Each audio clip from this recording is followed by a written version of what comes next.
నమస్తే సార్. నమస్తే అండి. సార్ ఇప్పుడు ప్రీ డయాబెటిక్ గాని, డయాబెటిక్ గాని ప్రీ డయాబెటిక్ వాళ్ళు డయాబెటిస్‌లో వెళ్ళకుండా డయాబెటిస్ వాళ్ళు డయాబెటిస్ కంట్రోల్‌లో ఉంచుకోవడానికి మెడిసిన్స్ గురించి అయితే మీరు ఎక్స్‌ప్లెయిన్ చేశారు. బట్ ఫుడ్ ఇలాంటి వాళ్ళు ఎలాంటి ఫుడ్ తీసుకోవాలి? ఏ టైంలో ఎంత క్వాంటిటీలో తీసుకుంటే డయాబెటిస్‌ని కంట్రోల్‌లో ఉంచుకోవచ్చు? Main diabetic patient time to time food తినాలండి. ప్లస్ కంపల్సరీ ఏంటంటే పొద్దున్న టిఫిన్ తిన్నప్పుడు మనకి వారంలో 2 సార్లైనా పెసరొట్టు కానీ, మినప వడలు కానీ, మినప రొట్టి కానీ తీసుకోవాలి. తీసుకుంటే వల్ల ఏంటంటే నరాల్లో బాగా పట్టుతూ ఉంటుంది.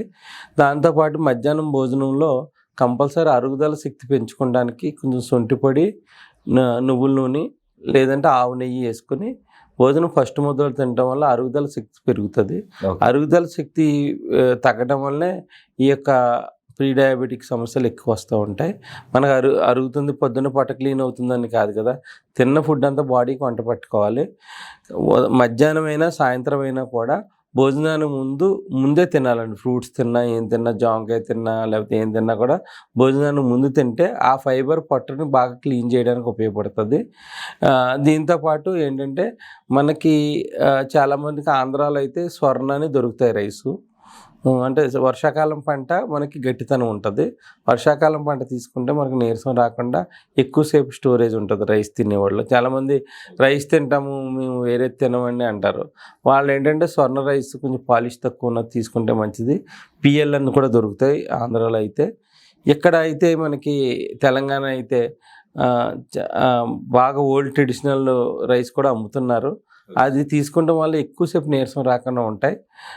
ఇవి మనకి ఎండాకాలంలో పంట 3 నెలల్లోనే అయిపోతుంది. మళ్ళీ అది ఎక్కువ ప్రొడక్షన్ వచ్చి మనకు బలం ఉండదు.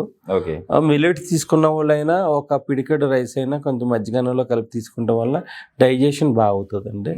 సాయంత్రం భోజనానికి ముందు గోధుమ రవ్వ ఉప్మా కానీ లేదంటే జొన్న గట్క కానీ, జొన్న రొట్టెలు కానీ తీసుకుంటే పొట్ట బాగా శుభ్రపడటానికి బాగా ఉపయోగపడుతుంది.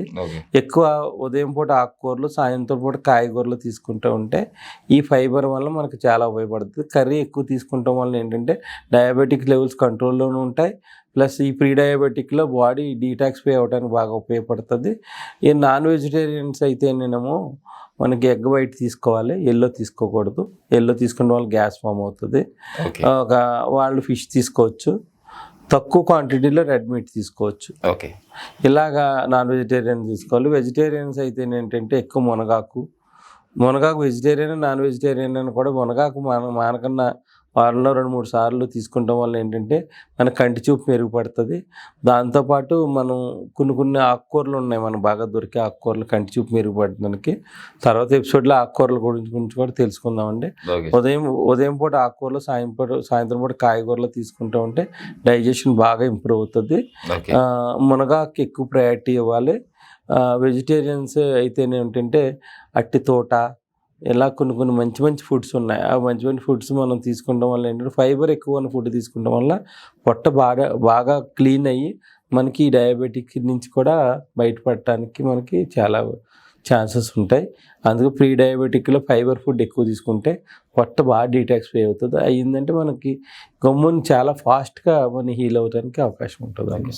నిజంగా సార్, ఈరోజు మన ప్రేక్షకులకి డైట్ అంటే ప్రీ డయాబెటిక్ కానీ డయాబెటిక్ ఉన్న వాళ్ళకి కానీ డైట్ ఎలా తీసుకోవాలో చెప్పారు. సో క్వాంటిటీలో కూడా ఏమైనా చేంజెస్ చేసుకోవాలి. టైం టు టైం తిని సాయంత్రం మాట ఎర్లీగా తినడం వల్ల డైజెషన్ బాగా ఇంప్రూవ్ అవుతుంది. ఎవరు చెప్పినా అదే చెప్తారు. పొద్దున్న మాటలు మనకి కొంతమంది వాల్నట్స్ అని అవన్నీ నానబెట్టి తీసుకోవచ్చు. తీసుకున్నా కూడా మనకి ఏంటంటే టైం టు టైం తీసుకుని ఎర్లీగా మనకి ఏ ప్రాబ్లం అయినా హీల్ చేసుకుంటా ఉంటుందండి. సాయంత్రం భోజనం మట్టుకి స్కిప్ చేయకుండా చేసుకోవాలి, ఎక్కువ లేట్ చేయకుండా చేసుకోవాలి. చాలామంది ఏంటంటే డయాబెటిక్ వచ్చిందని తిండి తగ్గించేస్తారు. ఆ తిండి తగ్గించడం వల్ల ఇంకా నీరసపడిపోతారండి.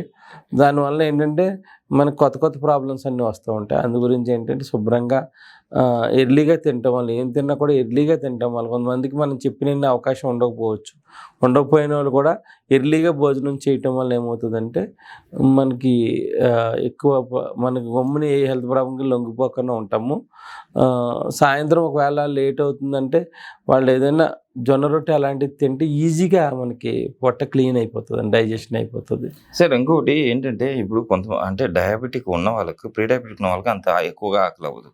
బట్ డయాబెటిక్లో ఉన్న వాళ్ళకి గంటకి ఆకలి అవుతుంది, గంటకి వెనక్కి వేయ రావాల్సింది వస్తుంది. సో అలాంటి వాళ్ళందరికీ ఇప్పుడు ఫుడ్ విషయమే మనం తీసుకుంటే గంటకి తింటే వాళ్ళకి స్పైక్ అవుతా. సో అంటే డయాబెటిక్ ఉన్న వాళ్ళు అయితే కంపల్సరీ వారానికి 2 సార్లైనా కాకరకాయ తినాలండి. కాకరకాయ కూర తినాలి. ఓకే.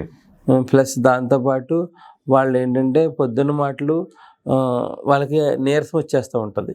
అందువల్ల ఏంటంటే నైటు కొర్రలైనా కూడా డైరెక్ట్ నానబెట్టుకు తినేస్తున్నారు. అలా కాకుండా కొర్రలు ఒకసారి మిక్సీ కొట్టుకుంటే రవ్వ కింద అవుతుంది.